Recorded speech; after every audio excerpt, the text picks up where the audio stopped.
Hello. Hi, Filipa. How are you?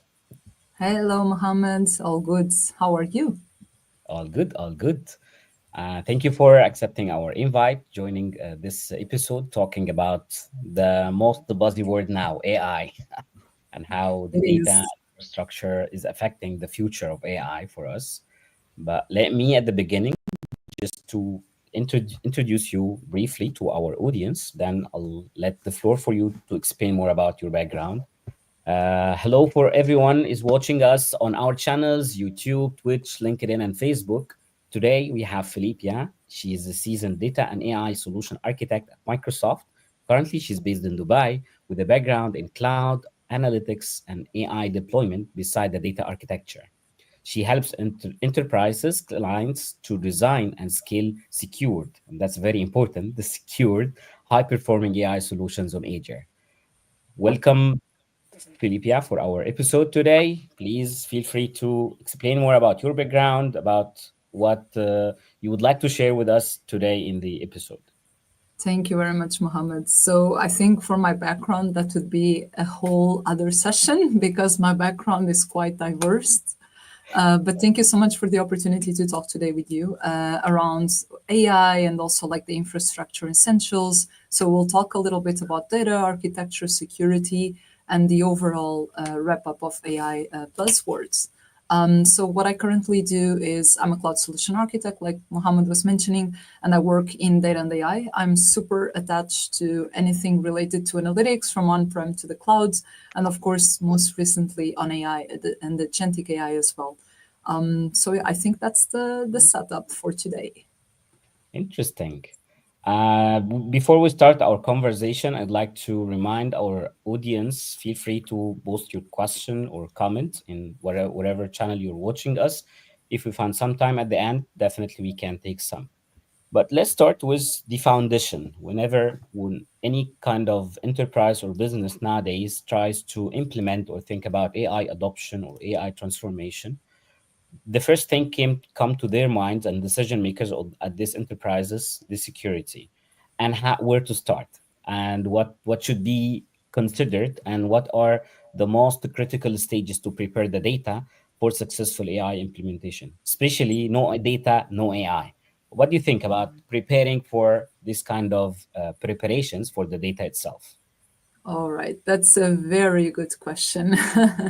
So I think nowadays we do value AI more than ever. Of course, AI has been around for a couple of years, not just now, but now we are actually having it at the end of our fingertips. And Yeah. basically, AI is only as good as the data behind it, right? So we had kind of like a start on data, let's say 20 years ago, with the new relational databases coming through. And then we moved for something like structured databases from an Excel sheet, which a couple of people still like it, right? And that's nothing wrong around it, but it's not really a database. And then we moved for something a little bit bigger, like big data, right? Where we don't have structured data anymore. We actually have unstructured data, and we need to take meaningful decisions of it. So whatever you're doing in AI right now has to come from a good quality data in the background, right? So it is really important to keep whatever work we've been doing so far on cleaning, completing, and contextualizing the data. This is not negotiable, right? You cannot ask a model that has crappy AI or crappy data to actually give you a meaningful result, right? So if you don't have the correct data, you're not going to get good output. At the same time, it's really important to also think about not just the preparation of data and why is this important on AI. We all clarify that and we all understand this, but also Mhm. like thinking about a responsible preparation, right? So, for example, thinking about how you are going for like a bias check of your data. It's different if I have a data set of women and men, if I'm only going for a product for women, for example. So this can be an example of like being biased or being like something that it's not so relevant for our model or a little bit more over than the reference we have and the base we want to have. It's also important to think about labeling our data and versioning, right? So our data is going to change. Like you don't usually have something that just appends new data. It happens that all your data can actually change. So you can have versions of your data and not just the data, but even your models on AI, right? And Hmm. I would say like a couple of mistakes that happen very frequently is we see our customers like moving directly to the point of setting their AI tool and their AI model and just want to use AI without with skipping the basics. For example, when we talk about not involving domain experts, I'm not just talking about technical folks that are going to develop the AI model, but actually like data engineers or even analysts, right, that are going to communicate what the business needs with the technical folks who are going to develop it. So basically, I would say if you want AI that it's trusted and scalable, that can increase with your requests and requirements in the future, you need to start very strong with the data that you have as well. Yeah, that's very important. We saw this a big challenge for multiple clients that Hmm. you are very motivated to use the AI, but the main bottleneck for them is data. Yeah, Sometimes they don't know even they have the proper data or not, or if they yeah. have it, is it clean enough to get proper results or not? Yeah. And even not just clean, but if it's meaningful. For example, you may not want a transaction level of your data, right? You may want just an aggregation of that data. And Hmm. this takes time to transform and take care of. Like you Yeah. you don't take a lot of meaning from an Excel sheet with like, I don't know, hundreds of columns and thousands of rows. You don't take meaningful insights on this. This is just data. It's not yet Mm. aggregated to the point of calling it Mm. information or helping you on a decision making process. It's just there. And then multiply it by, I don't know, hundreds or dozens of Excel sheets that, let's say, a company produces every day. How are you humanly going to process all of this and think about just moving to AI directly? There is a need to actually work on that data, massage that data, even select what really matters, and then make it like into a model or I don't know, some sort of AI model or something. So even before thinking of the model, what do you actually need from the data? I see this in a lot of customers, like the fear of missing out of the data. Let's bring Yeah. everything and do a report with everything we have. It doesn't matter what.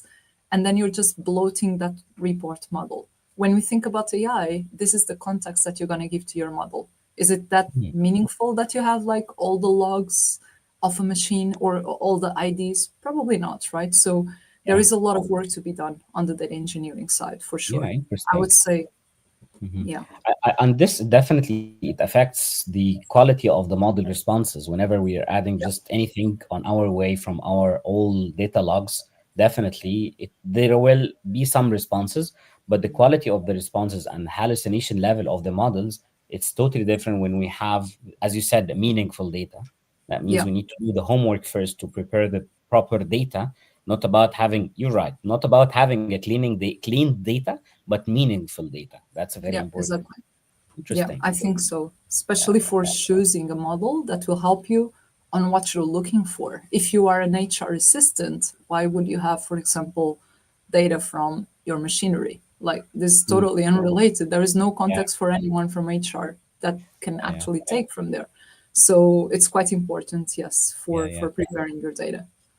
Very important. That's very smart, and that's part of our methodology to implement AI for enterprises and SMEs. Mhm. Having a subject matter expert in the process of the adoption of AI and Yeah, transformation is crucial for that reason, to yeah, define what is the required data and even to adjust the results we get from the AI. exactly. Without having an expert who will judge the results from the AI, no one can trust the AI except the expert who will guide and direct the learning even process for the AI Yeah, models. yeah, This takes me to the other point, which is scalability. Regarding the AI now, every day are new updates happening, new models are released, new businesses and companies and solutions are there. The updates is very accelerating on a daily yeah. life now.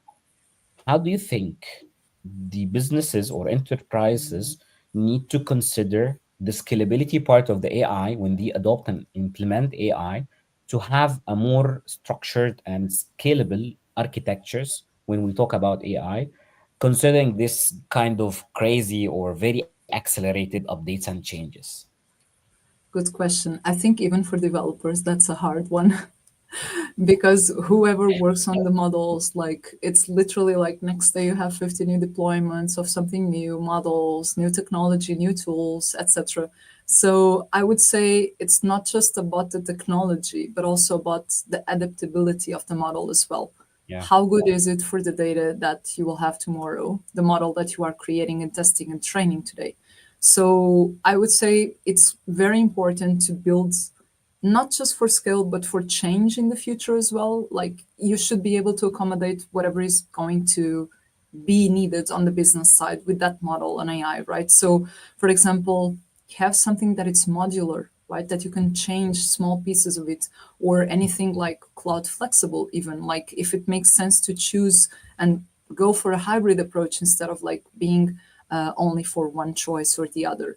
And then I would say another concept from data analytics and from data engineering is the data mesh, where you should be able to keep alignment between the business domains of your company. So not so much on the model itself, but like the data mesh concept of organizing the house per domains, right? So your organization has, let's say, HR, logistics, operations, I don't know, like different areas of the company. What kind of data pertains to each area, and what kind of modeling are you building that it's ready for the data that changes on each one of them, or chaotically using everything for the same model for the same domain? So I think that's very, very important. I think using something that it's not, again, fix, but actually changes with Mm. time, and it's possible to adjust, it's also very important. So it's not really about increasing the use or increasing the size, whatever the GPUs, whatever you want to call it, but actually building for any change you're going to need to implement tomorrow on that model with the data you have. Mhm. Makes sense. Yeah, flexibility is more than just scalability, if we can say. Yeah. And that is, yeah, we faced such like an example with one of our clients. They were trying to implement a local models on smartphones, and the models that we were testing, it was very big in terms of size in gigabytes. But after a few weeks, there was more models, very smart, very compatible with more smartphone devices, Yeah. and even in size. That means we're not just looking for a bigger storage space on the cloud or on our hardware, but it even might have lower size. That means, as you said, flexibility on a change. Yeah. That's very Yeah. important. I Yeah. think another consideration we have to think about is when you are developing your own model, it's customized to your needs, right? Versus using something more generic that can be Yeah. adjusted and used by anyone, because it's more of an assistant than actually a model with your data, trained and tested with your data. Mhm. So, yes, it may mean that today, let's say I'm doing a retail model, and this is quite generic, right? It's like predicting, I don't know, or forecasting like sales, or like classifying customers, or doing something like predicting if that specific churn or that specific amount of customers segment is coming back in a week or two, what can I sell them? So when we talk about this can happen that today this model is quite good for you and it has been tested with your data, but it becomes obsolete tomorrow, because then tomorrow another model comes and it's even, I don't know, trained in more data or in specific variables, or I don't know, parameters of the model that somehow bring more meaning for tomorrow decision. So it's really important that whatever you're building, it's very flexible, not Mhm. just sizing wise in storage, because storage is actually quite cheap in cloud, but in terms of processing capacity and Yeah. flexibility as well. So Hmm. yeah, that's a very good point. Interesting. Just to, some audience more can get more relations on what we are trying to advise and share with them by some examples. Can you share Mhm. with us like some examples of success stories for projects or clients that when we did the solid data and architecture, it got a very successful implementation, or even the opposite, totally opposite, a failure story whenever we didn't implement the proper architecture and solid data? Of course. Let's start with the good news first. Good. So, a little bit of both. I think whenever we have a request and the requirement of starting these use cases, the picture is not always very clear, right? So I don't think I ever had like end-to-end perfect solution development, deployment, etc., and testing. This is a unicorn, doesn't exist. So whenever you have a request, there is always a point that is going to miss. Typically, that point is on the data quality, or missing data, or values that don't adjust, don't make sense. So, for example, a success story that I have, and again, I'm in Dubai, so Microsoft here, for example, has quite a big program of like, for example, assisting citizens, business citizens here onto learning AI. And of course, we do have initiatives. We have been in multiple expositions where we have come together for, I don't know, for example, in my latest example, I was involved into an avatar, for example, having a local person imagine as an hologram style as an assistant during an exposition for a certain area. This was for oil and energy sector, and it was pretty cool. It was available in the exposition, so it's a free and public use case where it started with a dream of having someone, real size avatar, helping, kind of an assistant, but not a chatbot, a real image. So imagine you are in Dubai. There is a certain custom, right, on how the local people and the local culture works, and how this also looks to the eye of the foreigners who visit us. So it was pretty interesting, where we had data from that company, and of course we had the feature store, so whatever they needed in that model feature-wise to be selected, and then we had an avatar talking with people in real time around their data.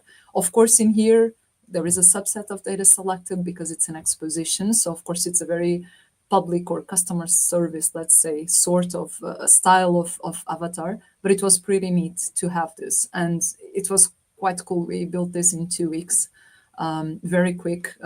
Of course, we are Microsoft, so it makes a difference, your own product. But it was a team effort as well. Like, we involved not just the customer, but even internally. It was quite new and innovative solution as well. This is a success because we made it end to end, we made it happen. And trust me, it wasn't easy, but it was a very good example on how you have governed data, you have alignment from the customer requirement, etc. And you also have whatever you need to be selected in that model and to be personalized, right, at scale. And that's what we did.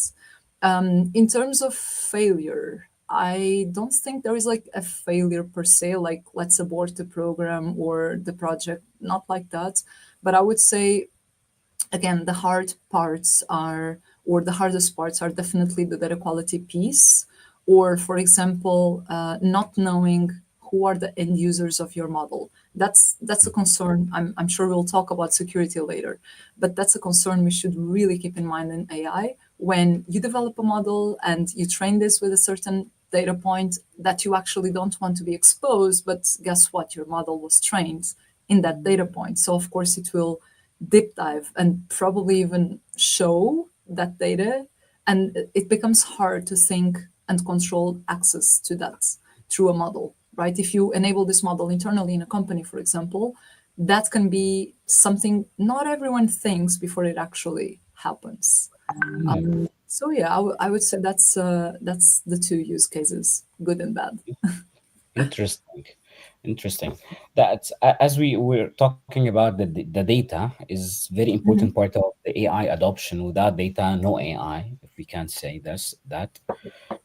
But my question for you in this area: how do you think organizations should decide between the lacking of data or the data warehousing when we build an AI capabilities that should be used in-house for this kind of business or Yeah, enterprise? very good question. So I come from the analytics background.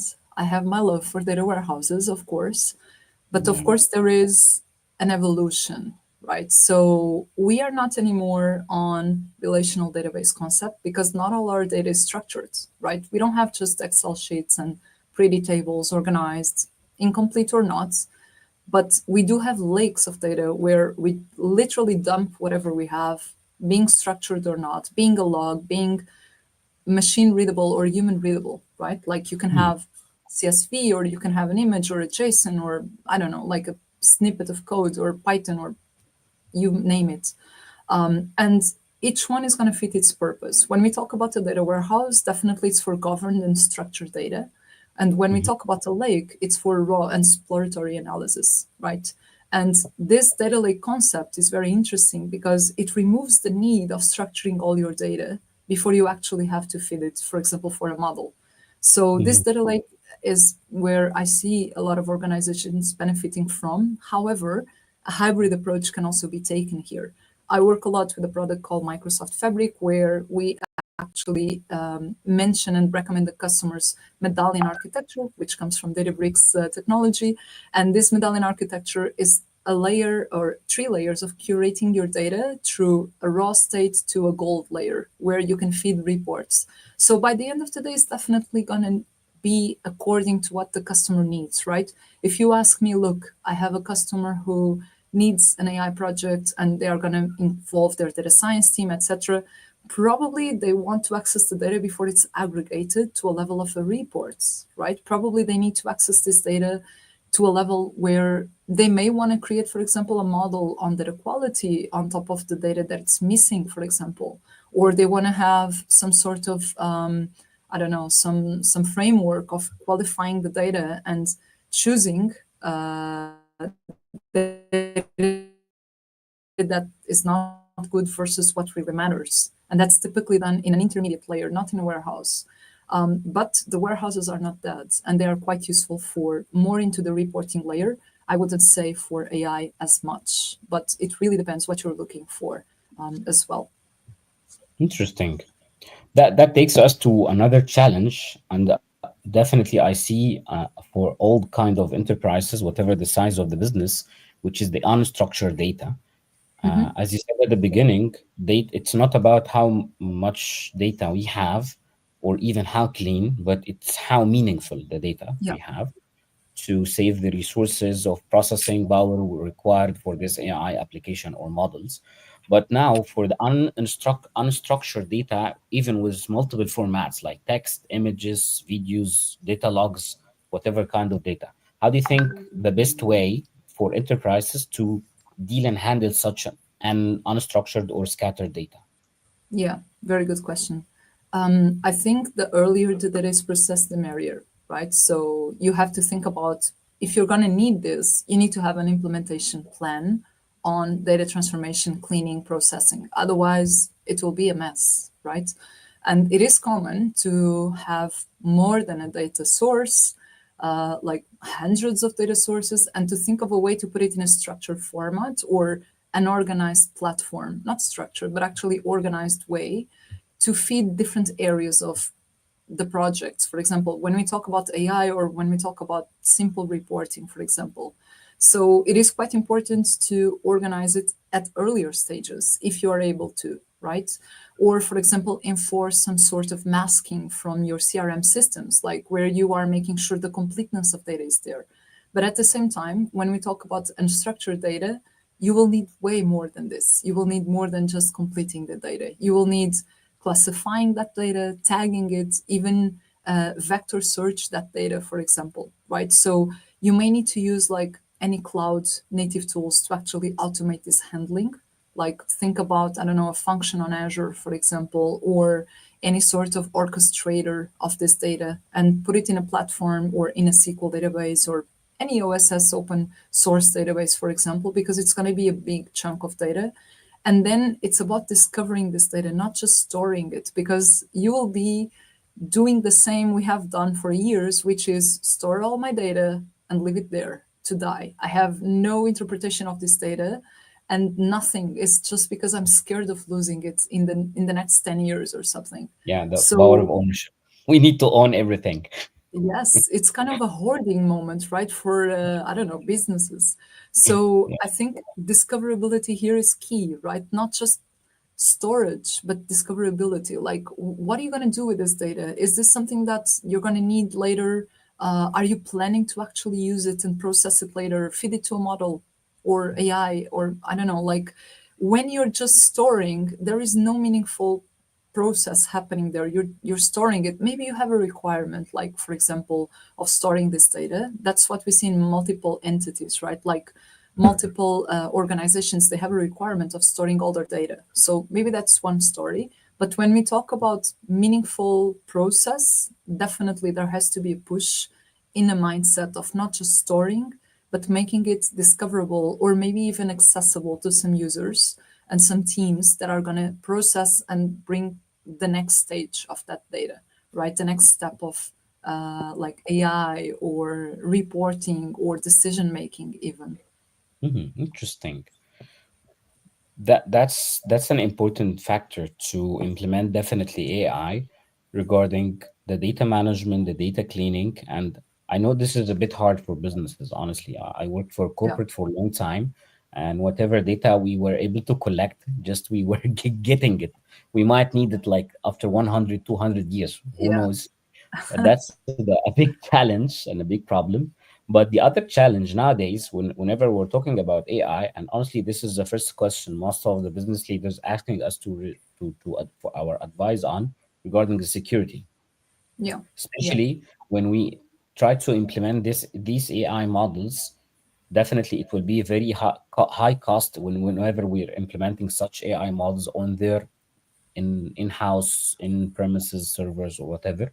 But how do you think the security is considered when we talk about AI implementation for enterprises, when we deploy different AI models, especially in on the cloud environments, Yeah. considering the fact that a lot of hardware companies like Nvidia and even Microsoft, they started to promote for the concept of you need to own your AI and you need to own your hardware to run your AI models. On the Hmm. opposite side, running the AI models on servers on cloud, how the security can be managed, or how can they think of it? Is it is doable without harming the data or harming the confidential things you need to protect? Yeah, great question. So I think we cannot really afford to bolt on security. It has to be built in, right? So whatever cloud environment, for example, you're choosing, it has to have the minimum security platform available for you and features, right? For example, encryption of data. This is something that we have built in on all the Azure products we have. Or, for example, restrict the access to that data directly, or even monitor the models that you are deploying, right? But on Mhm. the other hand, this is like platform enabled, right? But you need to think about the next step, not just at the level of the data and the model monetization, etc., but planning for attacks. For example, if anyone is going to abuse your model or, I don't know, ingest something that it's going to corrupt the model a little bit, like in going to another direction instead of the training set that you had. So a couple of things here are when you are planning for attacks, it is important that you think about how the model can make incorrect predictions as well. So we are not just talking about the AI or the data security, right?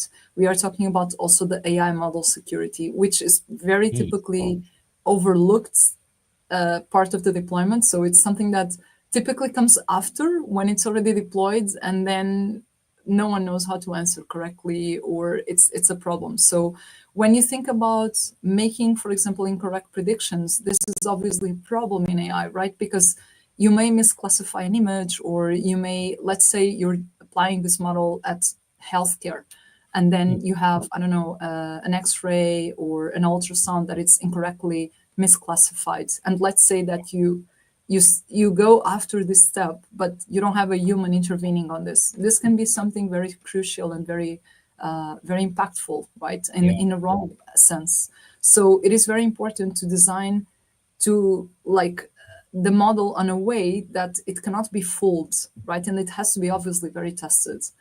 On the other hand, we also have how a specific data point, just like I mentioned before, can interfere in the future. So imagine you are training your model, right? You have a training set and your model is being built around that point, that specific data point. Imagine this is a very, very PII data. And then you are exposing this into your model because it's a serious privacy risk as well. So you have to think about whatever you train your model, that's going to come back later, right? So if you're using private very PII data, that can also be an issue. So A couple of things that happened before.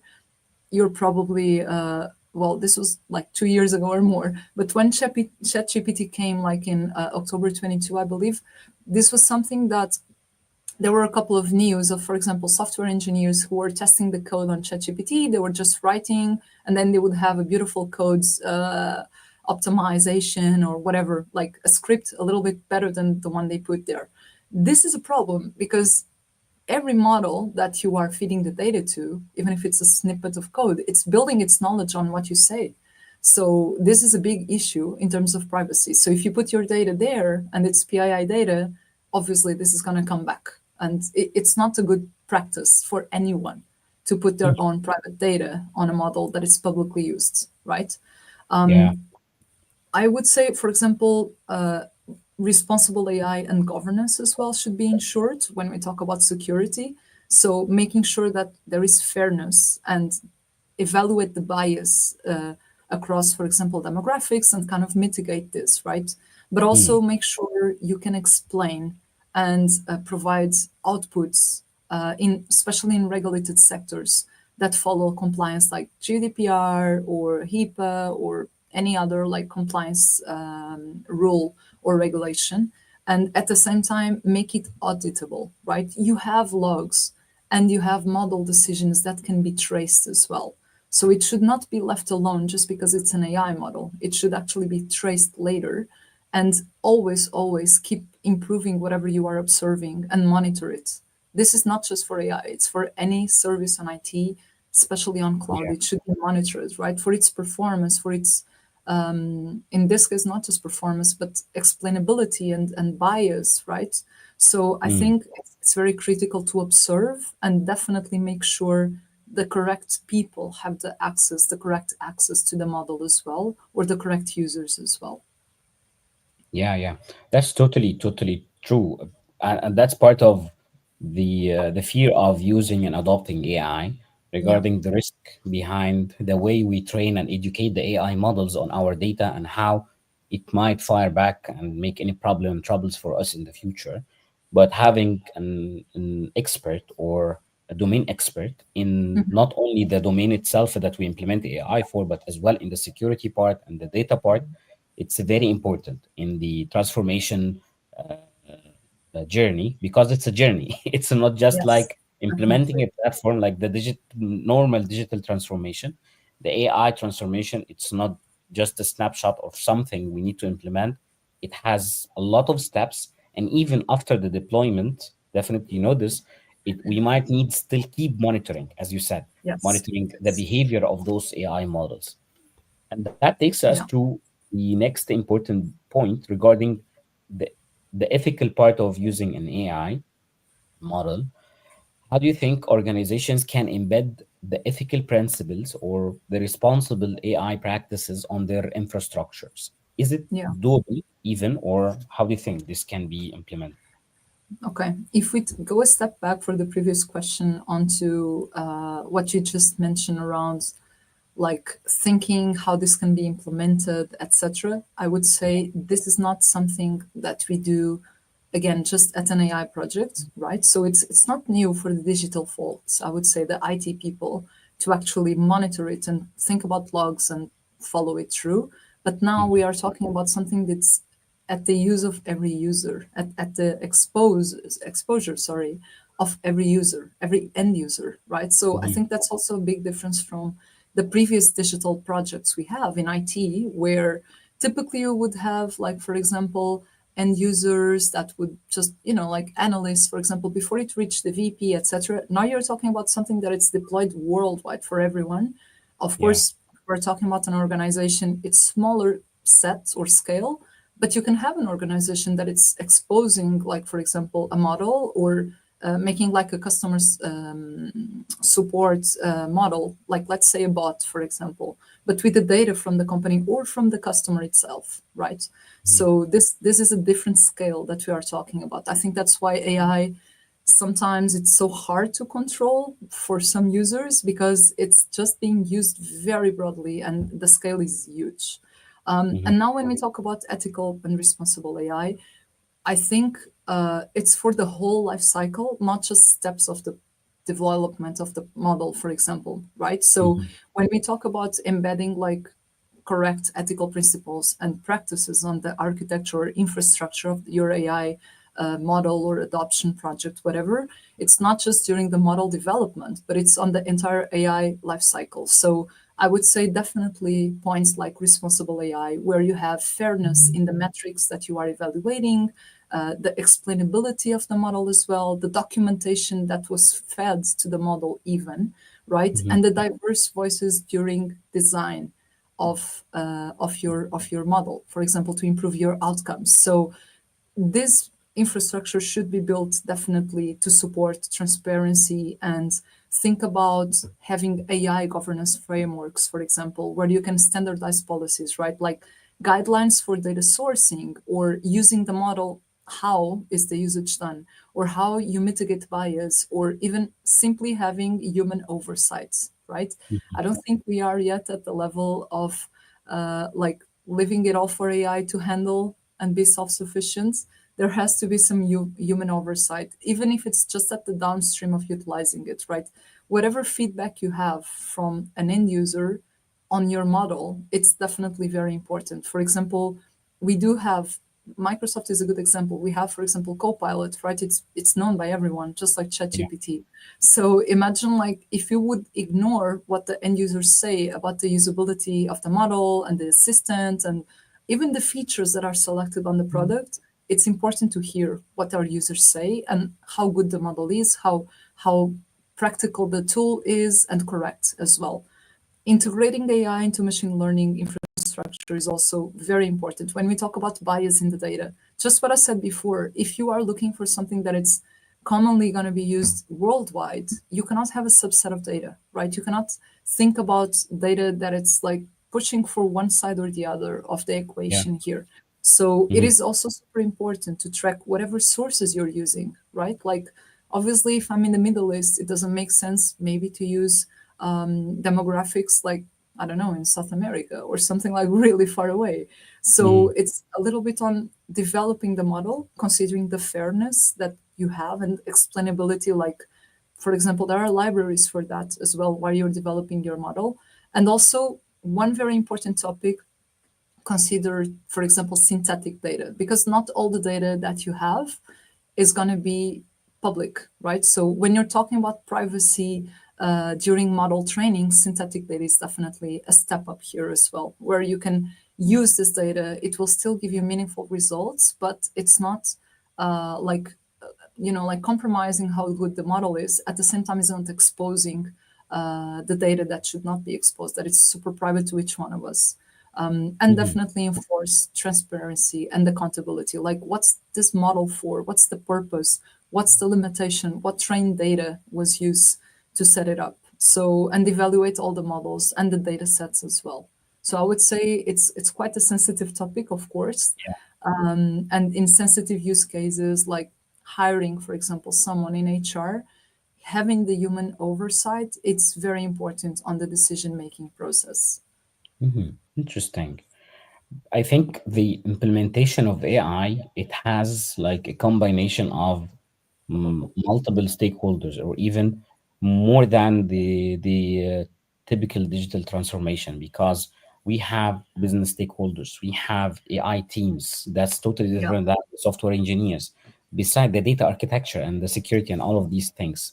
How do you think the kind of what we can call it an effective collaboration between all of these different stakeholders with different backgrounds when we try to build and implement enterprise AI? Yeah. Not just different backgrounds, but different goals, right? Like a software engineer is having fun on this, whereas a business leader needs to have the ROI of investment on all of this development. Yeah. So I think the best AI projects, and not just AI, all the best projects I've ever worked start with good cross-functional alignment as well. So we are not just talking about the knowledge, but if everyone is up to date with what's going on, to be honest, when we talk about AI or even IT or data or business collaboration, right? So the business is going to define why something is done, but the data is going to bring the what, right? And the IT is going to deliver the how. So they are going to make it happen. But when you don't have a good agile and shared KPIs, for example, among the teams, there is no real collaboration. There is just people with different goals and trying to overlap all of them in the same thing, in the same project. So it is super important to have this alignment. I think in AI, we have a different ethical consideration. Of course, we should think about what is this going to imply in the future of the organization as well, like in terms of, I don't know, like you will have new functions to be unlocked, but is this really helping someone, or is it this simply like when we talk about numbers or headcount, what should be considered here as well? And I think that's a big point for a lot of people, and for a lot of not just software engineers, but everyone from engineers and ICs, individual contributors, to management as well. And it's good that we align that, because by the end of the day, we are all humans. We will all have our fears and misconceptions about something, and they grow if they are not clarified, right? So I think aligning, it's super important, and making it a common goal between everyone in the teams and everyone in the organization where we are heading next. So that transparency, it's really important for enabling correct and real collaboration as well. Interesting. I think, as you said, it's the alignment about the different goals and different across different teams, and that's very important whenever we're talking about the AI adoption and AI transformation, because it's a long journey. It's not just something we implement nowadays and just use it. And Yeah. that takes me to the next discussion point regarding sustainability and impact. As you said, business people always are looking for impact, the ROI, and Yeah. these kind of things. But to have and consider sustainability, how do you think companies can be align their AI infrastructure with the sustainability goals? That's the first part of the point. What do you think? So this is a special topic for me because my bachelor is in biology. So I really like environmental and sustainability topics.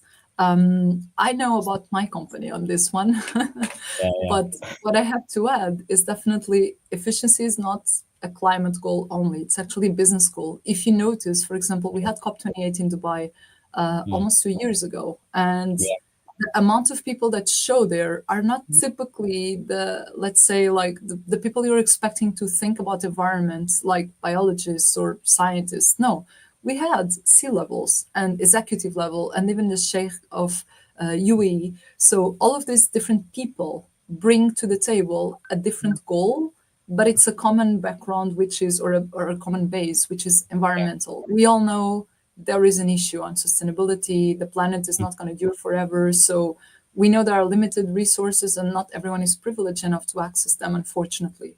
So, of course, AI should help build this and fight it, right? Because yeah, it is a climate and a business goal. So, if we are now bringing AI into the table, why should we forget about these common issues, right? Like climate, etc. So, it is important to use, for example, lighter models or something that is going to consume less, or thinking about how you can optimize your pipelines, right? Like mhm, in the future. But also, for example, we do have green cloud regions in Microsoft. So some of our data centers, for example, they are in locations where not a lot of energy or less energy is spent to cool off data centers, for example. So this is a choice that it's made.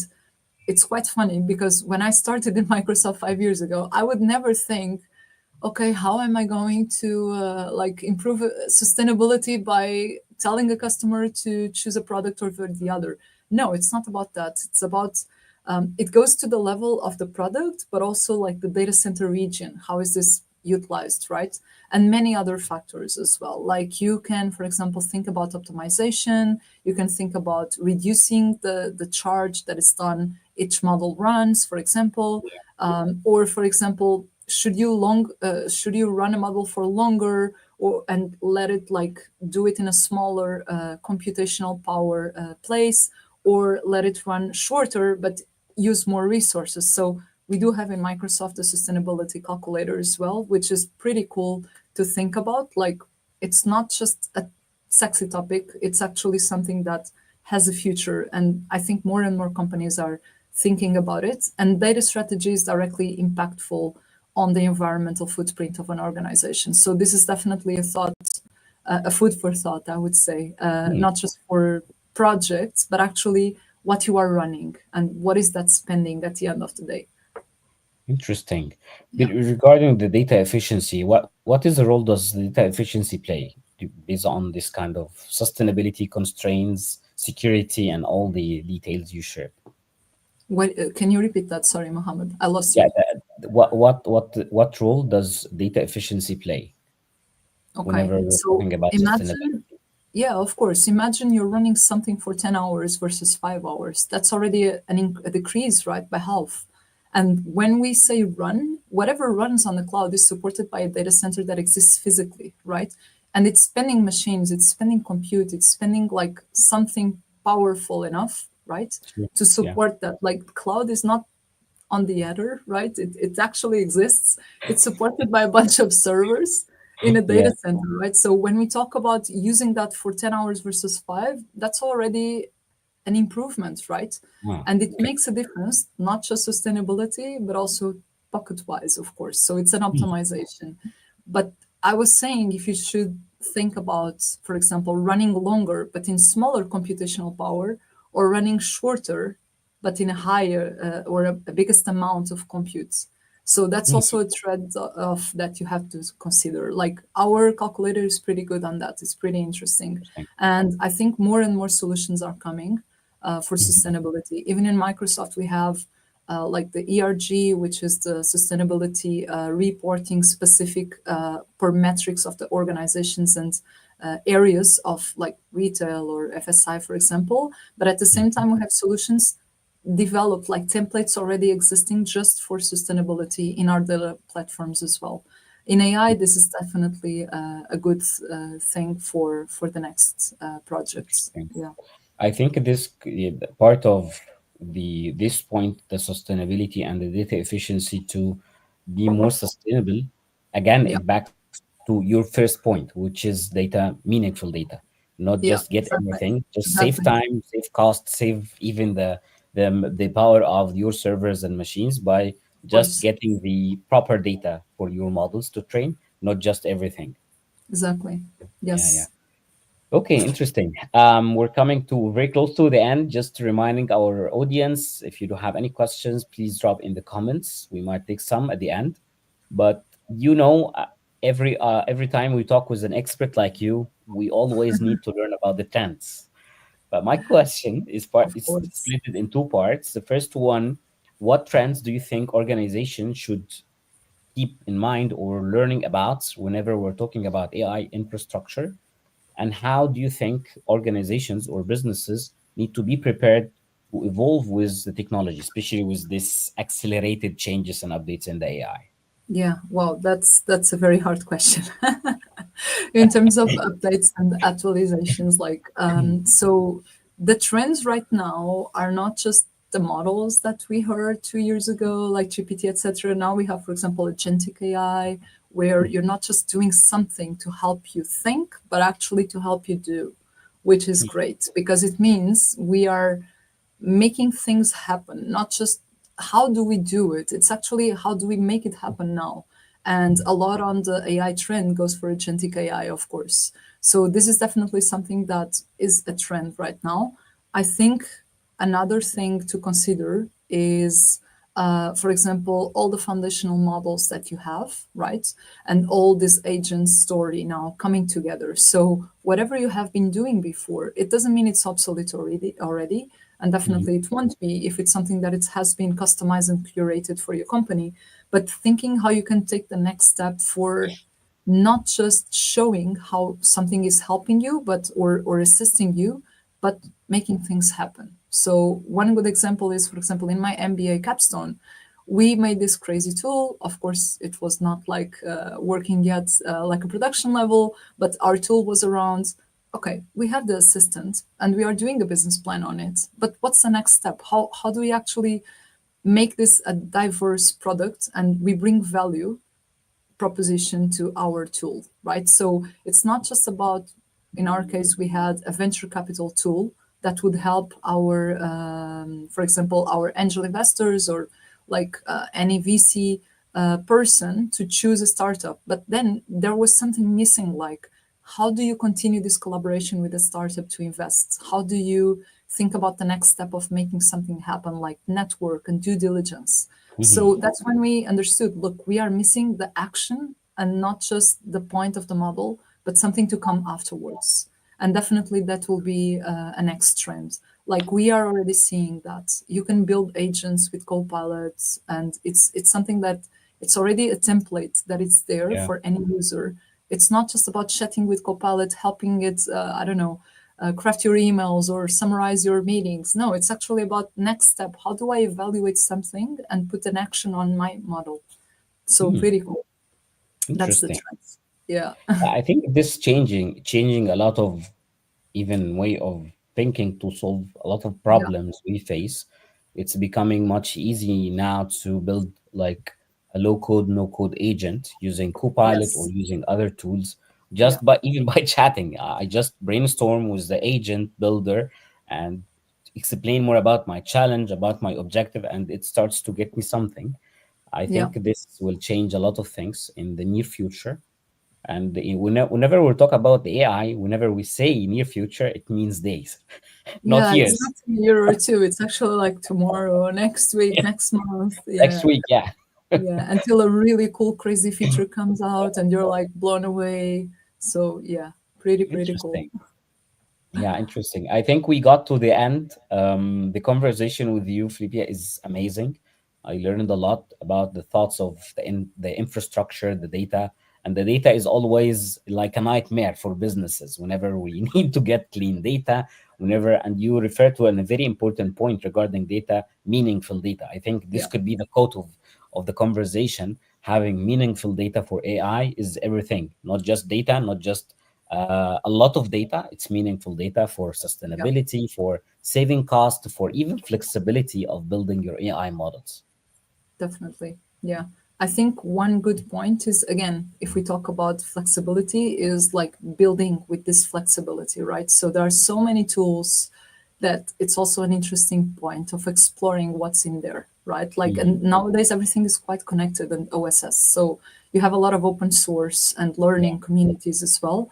And I think the problem is to select which one you want to start with, because there are Yeah. a lot of options. Yeah. And I, even myself, I find myself like kind of confused on what to recommend people. I try to assess their level of technicality, but if I have to recommend something, it's becoming harder and harder because there are a lot of courses, a lot of specialists on AI. And then by the end of the day, if you want to do hands-on, that's something else, right? Than just talking about it, Interesting. or like being a specialist as an end user perspective. So yeah, Okay. it's definitely stay connected to any Interesting. community. This could be a question like I need to get your feedback about, and that because that's definitely a challenge for me as well to define which proper tool to use. How do you think we might, even for us, to decide on which models or which tools? Today, Have you? if ChatGPT released a new model that's crazy, Yeah, that's very smart, like after 2 weeks, Gemini will do. After another 2 weeks, Claude yeah. will do. How we can just, yeah, we get the updates but without getting distracted in a lot of all of these changes. Do you have a technique to define where to go, where to? Yeah, have you asked AI, Mohammed? It will be biased in if you ask ChatGPT, it will recommend More or ChatGPT. less. Yeah, I think, yeah, maybe. I don't, I've never tested that. That's interesting. I may try that after this call. Yeah.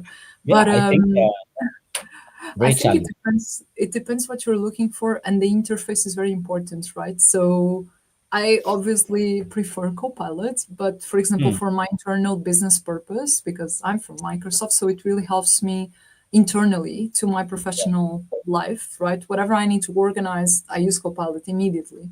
But if I would go for a more personal approach, I like to explore. So yeah. I've used a bunch of things, different stuff. So I won't name them, obviously, but everyone knows it. So it's not just one or two. There are so many things. And Yeah, yeah. then in my MBA, that's where I got to try all of them because we were trying, like, what's the best tool to look for this info or to look for more math or calculation oriented things. So definitely be open to try. I don't think locking in one of it. It's a smart approach, because you may like one more than others. So Yeah, that's yeah. a good approach. Very true. Keep it open. Yeah. Yeah, yeah. Great, amazing. And I would like to thank you, Filipa, for your time today, for the very adding value concepts Thank and you. experience for our audience. Thank you so much. Thank you very much, Mohammed. See you next time. Thank you. Thank Bye. you.